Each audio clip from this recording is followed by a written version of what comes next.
The Jack Benny Program. Quality of product is essential to continuing success.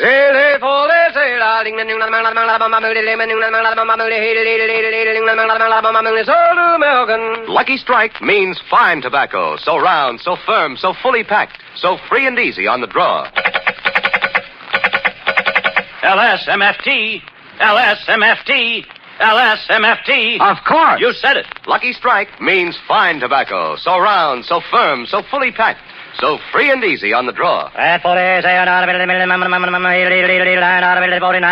American. Year after year, at market after market, independent tobacco experts present at the auctions can see the makers of Lucky Strike consistently select and buy the finer, the lighter, the naturally milder Lucky Strike tobacco. Ripe, rich tobacco, fine Lucky Strike tobacco. That means real deep-down smoking enjoyment for you. Profit by the experience of tobacco experts. Remember, in a cigarette, it's the tobacco that counts. So smoke that smoke of fine tobacco Lucky Strike.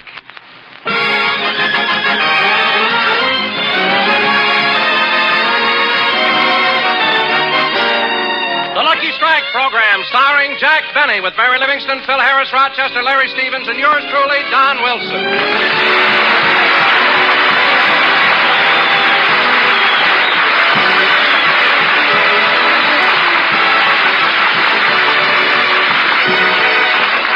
And now, ladies and gentlemen, since this is our first program of the new year, I'd like to bring you a man who has made two important resolutions.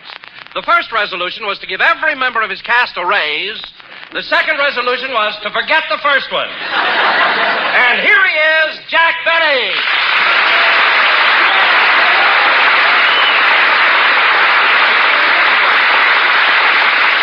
Yep. Thank you. Hello again. This is Jack Benny talking, and Don, I thought that was a very unfunny introduction. Oh, yeah? Yeah. Well, I happen to think it was very funny. Well, I don't care what you think. You know, you may not know this, Don, but you can get brand new, shiny 1946 announcers without waiting for Detroit to make up its mind.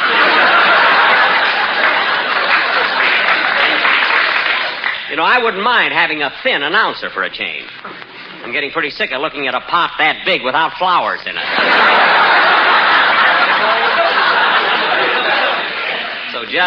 Oh, hello, Mary. Hello, Jack. Happy New Year, Don. Well, same to you, Mary. Hey, what about me? Aren't you going to thank me for the swell time I showed you New Year's Eve at that nightclub? Yeah, but next time, let's not go home at 11:30. Now, Mary, you know very well that we didn't get home till daybreak. Boy, was I raring. You should have seen him, Don. Jack drank one bottle of Coca-Cola, jumped up on the chandelier, beat his chest, and yelled, "Look at me, I'm Tarzan." Yes, sir. And he fooled everybody if he hadn't opened his shirt. Oh, yeah? Well, how about that Tarzan yell I gave? That wasn't a Tarzan yell. You sat on a hot light bulb. Now, Mary. And then he drank another bottle of Coca-Cola without a chaser yet. Guy can have a little fun, Candy. Anyway, I was the life of the party. You were nothing but a big show-off. I was not a show-off. Then why did you ask the waiter to throw you out? I just did that for a gag. Now, Mary, you know very well we had a marvelous time. We danced all evening. Okay, I had a marvelous time. You're darn tootin'. Say, Mary, is Jack a good dancer? I don't know. It's the first time I ever did the minuet. Oh, stop, will you? You've done the minuet before. Yeah, but not while the band was playing Cow Cow Boogie.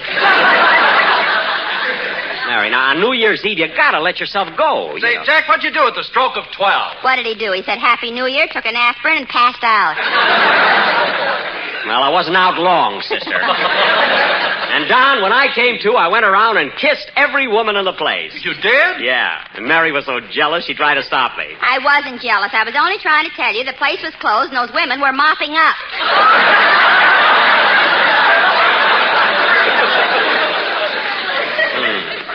I was wondering why they all wore upsweep hairdos. Anyway, let's forget about me. How about you, Don? Did you have a good time New Year's Eve? I sure did, Jack. At the stroke of 12, I crawled out of the fireplace and filled all the stockings with toys. Phil, the stockings with toys? On New Year's Eve? Don, you were 7 days late. I know. I was stuck in the chimney.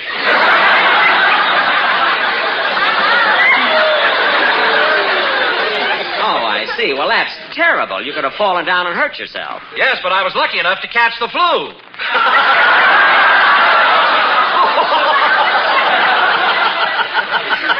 Well, I'm glad you what? I was in the chimney, but I was lucky enough to catch the flu.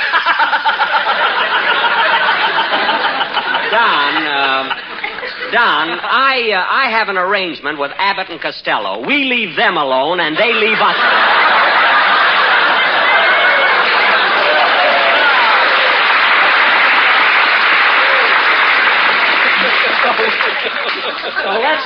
So let's try it.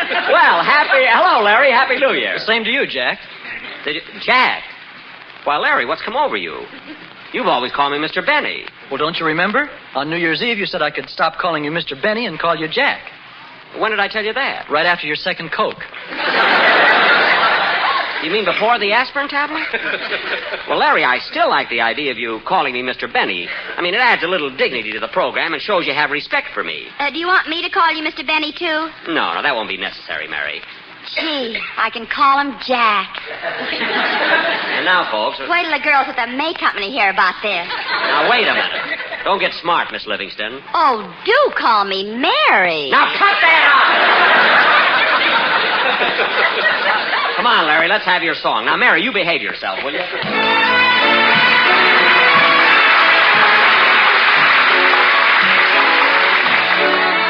It's a grand night for singing. The moon is flying high. And somewhere a bird who is bound he'll be heard is throwing his heart at the sky. It's a grand night for singing. The stars are bright above. The earth is aglow, and to add to the show, I think I am falling in love. Falling in love. Maybe it's more than the earth, shiny and silvery blue. Maybe the reason I'm feeling this way has something to do with you. It's a grand night for singing. The moon is flying high, and somewhere a bird who is bound he'll be heard is throwing his heart at the sky. It's a grand night for singing. The stars are bright above. The earth is aglow, and to add to the show, I think I am falling in love. Falling in love. Falling in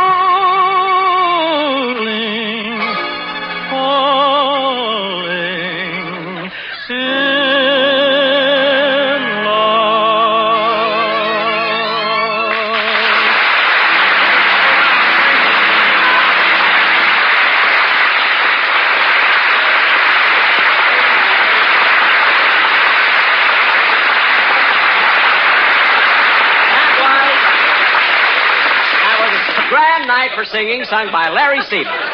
And very good, Larry. By the way, kid, you made a record of that song, didn't you? Yes, I did. Well, it's a great number. I'd like to have one of those records, Larry. Well, why don't you buy one, Mr. Benny? It only costs 75 cents. Well, I thought about buying one, kid, but you see, I just wanted your song, and the record has something else on the other side, you see, so I didn't feel like paying for both sides. Maybe they'll slice it for you.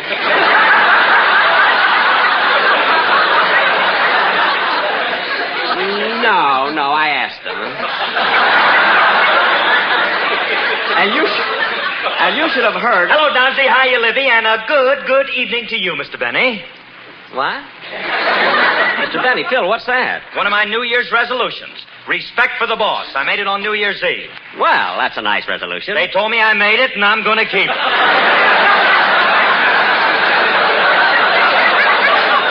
I thought so. Phil, I never saw a guy like you. You keep going to parties, but you never know what happens. You can't even remember if you've had a good time. Jackson, when I get up the next morning, brush my teeth, and the bristles fall out of the toothbrush, I know I had a good time. Oh. Hey, look, how about you, Jackson? Did you have fun New Year's Eve? Yes, Phil. I went over to the... That's all, Jackson. If you can remember, you didn't have fun. Well, I can't remember all of it. And, Phil, as long as you're making resolutions, you could have made another one. During this new year, why don't you learn something about music? You mean I should be like Stokowski? No, Phil. No. All I ask is when you look at your music stand and see a piece of paper that has lines across it and little black dots all over it, don't turn to your boys and say, there's a spy around here. This stuff is in code. Little as they know it, embarrassing. All right, Jackson, all right. That'll be another one of my resolutions. Oh, speaking of resolutions, Jack, I made a resolution that during 1946, I'm going to find new ways to tell people about Lucky Strike cigarettes. You are, kiddo? Yes. Instead of saying LSMFT stands for Lucky Strike means fine tobacco, I'm going to say it backwards. What? I'm going to say TFMSL stands for Tobacco Fine means Strike Lucky. But, Don, isn't that a bit ridiculous? Well, Jack, at least it's different. Remember how I always used to say Lucky Strikes are so round, so firm, so fully packed, so free and easy on the draw? Uh-huh. Well, listen to it this way. Draw the on easy and free so, packed fully so, firm so, round so. Well, mouth my shut. Packed so, firm so, round so. Rinso. Happy little Mary!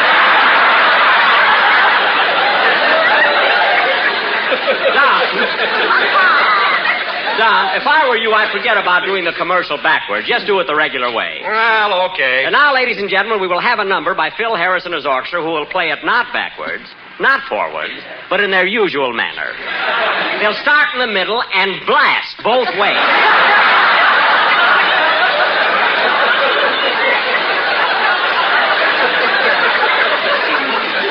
All right, Phil, let's... Oh, wait a minute, Jack. What is it, Mary? I meant to tell you that the way over here, I stopped off at your house, and while I was there, Fred Allen called. Fred Allen, huh? Well, what did the dead end of Allen's Alley have to say? I haven't heard such language since Mama stepped on Papa's bare foot with her track shoes on. Well, Mary, Allen didn't have to use that kind of language, even if he was talking about me. It wasn't his fault, Jack. He was reading one of those contest letters. No.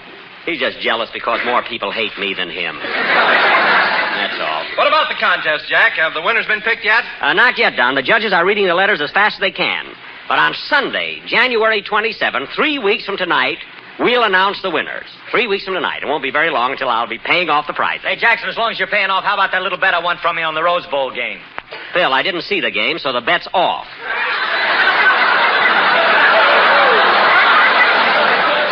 I mean, how do I know that USC lost? Huh? Are you kidding? The score was printed in every newspaper in the country. So what? Last Wednesday, I picked up the newspaper on my front lawn and it said no rain today. Paper was so wet, I could hardly read it.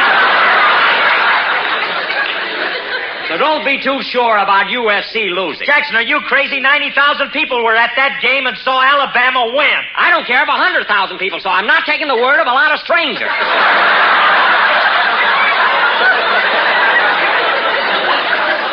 That's the way rumors get started. I'm not taking anybody's word. That's why Jack went to Europe last summer. He wanted to make sure the war was over. Yeah. He hasn't been to Japan yet, so he's still got his house blacked out. Harry, let's drop the whole... I'll get it. Hello? Hello, Mr. Benny. This is Rochester.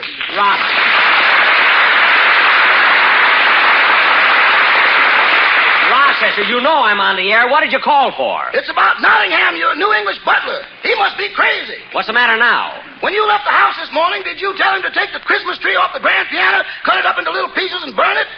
Yeah, did it fit in the fireplace? Oh, but the keyboard.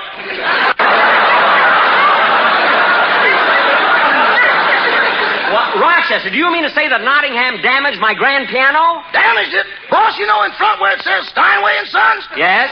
Well, the fellow's in business for himself now.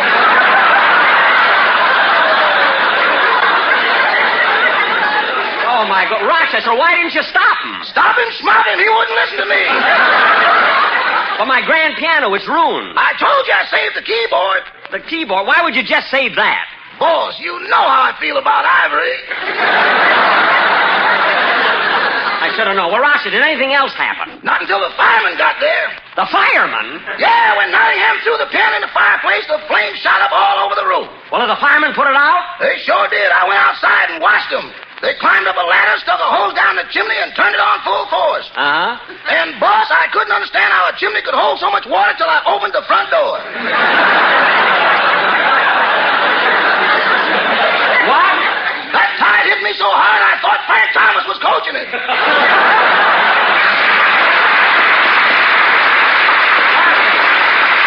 What? Don't tell me the house was flooded. Flooded? You know that picture of Whistler's mother you got in the library? Yes?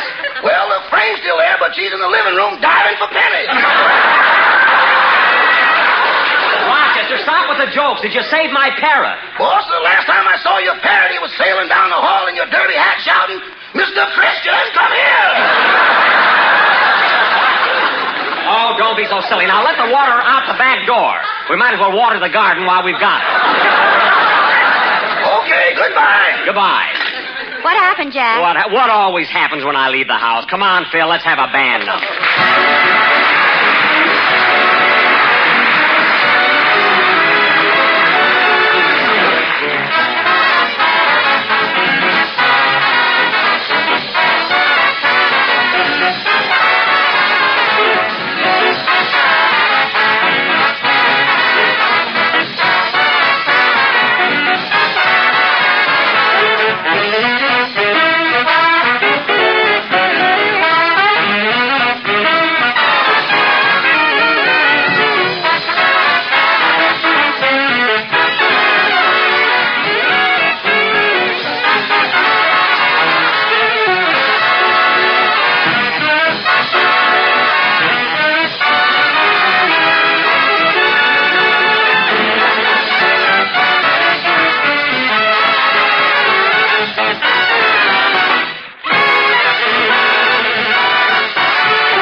Snow, played by Phil Harris and his orchestra. Now, ladies and Hey, gentlemen... Jackson, come on. How about paying me that dough you owe me on the Rose Bowl game? Phil, I told you I didn't see the game. But, Jack, you said you went to the Rose Bowl. How come you didn't see the game? Well... I'll tell you, Don. He wouldn't be interested. Yes, I would. What happened, Mary? Oh. Well, Jack had tickets for the game, and he told Phil and me to meet him in front of Tunnel 16 at 1:30. 1:30. Well, when Phil and I got to the bowl, Jack wasn't there yet. So we waited and waited. You should have seen the crowd down. There were thousands of people pushing and shoving. Come on, Phil, let's go in. We can't, Libby. We gotta wait for Jackson. He's got the tickets. Why didn't he come with us? Well, you know how romantic Jack is. He's bringing his girlfriend, Gladys Zabisco, to the game. Yeah, she's a pretty cute kid when she's all dressed up. You know, I think Jackson's kind of stuck on that little waitress. Yeah, but he's getting indifferent now that meat rationing is over. You know him. Hey, Mary, look. Here comes Jackson and Gladys now. Gee, Gladys, I never saw you look so nice. You're sure pretty when you get all dolled up. Thanks, Speedy. I mean it. Boy, am I lucky I met you. Ain't it the truth?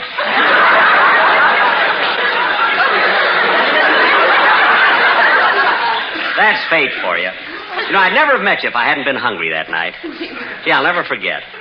I was driving along looking for a place to eat, and I drove right past Ciro's and the Trocadero and the Macambo. And it was just fate that made me turn into Simon's Drive-In. And there, like a vision of loveliness, you came toward me. Gee, you smelled so good. Yeah, it was chicken gumbo night.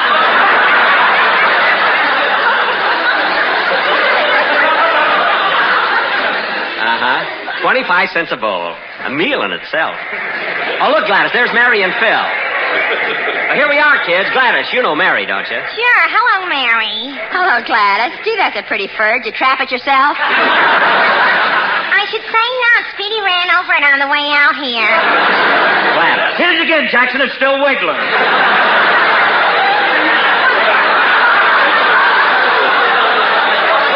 Don't be funny.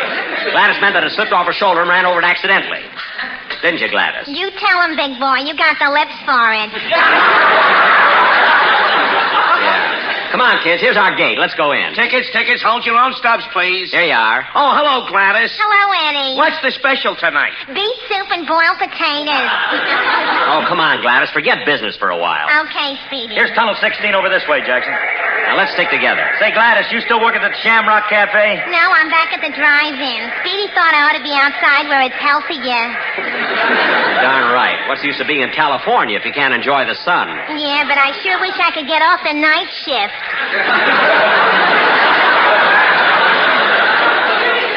You will, honey. Just save your tips. That's all. I do, but every time I get a little ahead, you want to go to a movie or something. Well, it won't always be that way.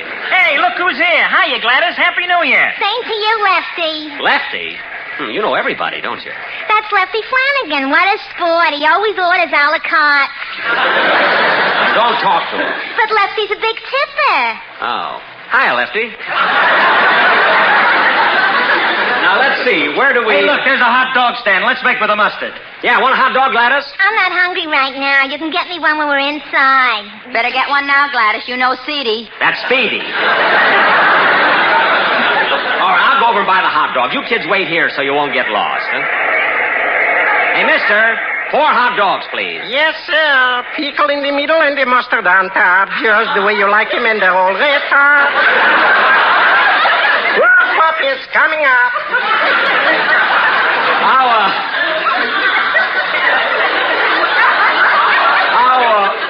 How much are they? 3 cents apiece. 3 cents? Uh-huh. Why do you sell them so cheap? Taste them.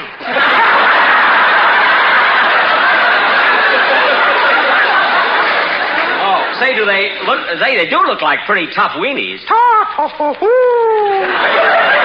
What suitcase handles they would make. Well, they still look good to me. Give me 4. What kind of mustard do you want on them? What kind? Well, I got strong, mild, and Christmas night. Oh, mild, I guess. Okay, here you are. 4 hot dogs covered with mild mustard. Thanks. Gee, they're kind of messy. Haven't you got some rolls to put them in? With rolls, it's 5 cents. With pickles, it's 10 cents. With relish, it's 15 cents. And with bicarbonate of soda, you couldn't afford it. Well, just give me the roll. Here you are. Thank you. Pickle in the middle and the mustard on top, just the way you like them in the roll.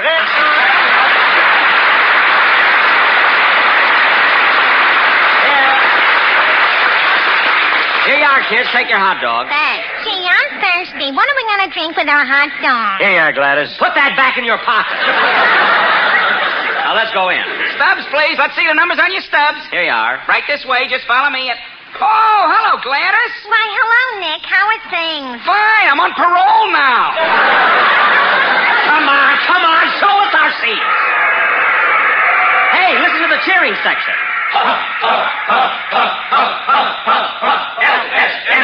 LSMFT, LUCKIES. Lucky. Say, these seats are okay, aren't they, kids? Yeah, right on the 40-yard line. Hey, Jackson, care to make a little bet on the game? Okay, Phil, you take Alabama, I'll take USC. Hiya, pal. Is this seat taken, old pal?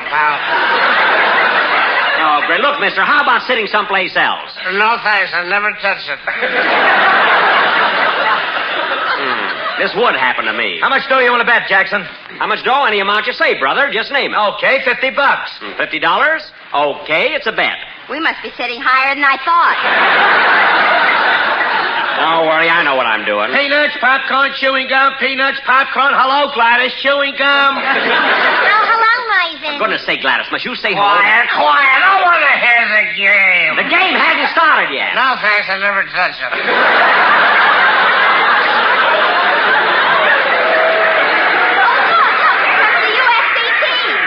Gee, they're a husky bunch of fellas. Yeah, listen to that crowd. Here they come running right past us. Gladys! Now, look, Well, Speedy did. The boys on the USC team always eat at the drive-in. They voted me Miss Pigskin of 1945. I don't care what they voted you. Gosh, what a crowd. Yeah, I'll bet that there's 90,000 people here. Oh, that's terrible. 90,000 people without a home. What are you talking about? This housing shortage is terrible. Look, they've got homes. They're here for the game. Oh, you're just saying that because I'm your pal. You're not my pal. I never saw you before in my life. No, thanks. I'll never touch it. I don't know why I always have to... Hey, Jackson, look, here comes the Alabama team. Hey, those Alabama fellows look pretty good, don't they, Gladys? They sure do. Gladys, you all? That's the last straw. I'm leaving. I'm not even going to stay and see the game. And let me tell you something else, Gladys. You and I are through. Our engagement is broken. Goodbye. But, Speedy, if you're breaking our engagement, what about the ring? I'm not giving it back to you. Goodbye.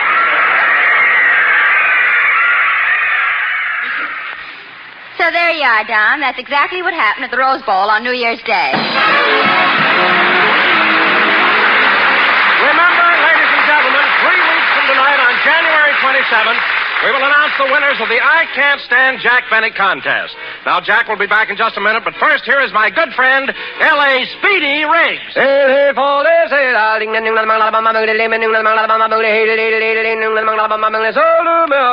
What do auctioneers, buyers, and warehousemen, men who know tobacco best, say about Lucky Strike?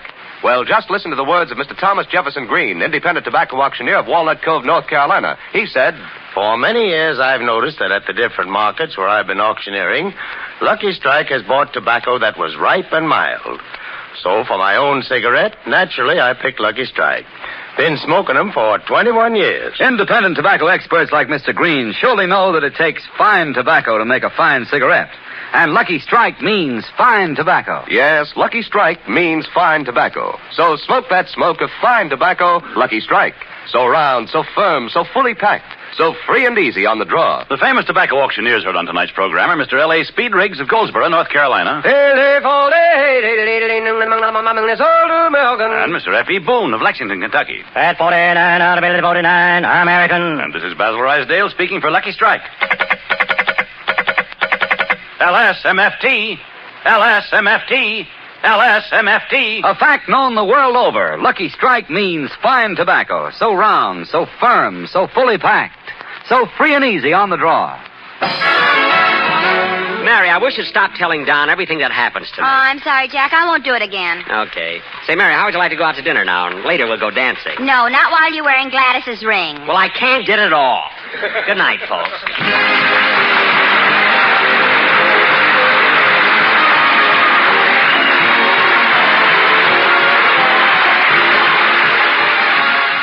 This is NBC, the National Broadcasting Company.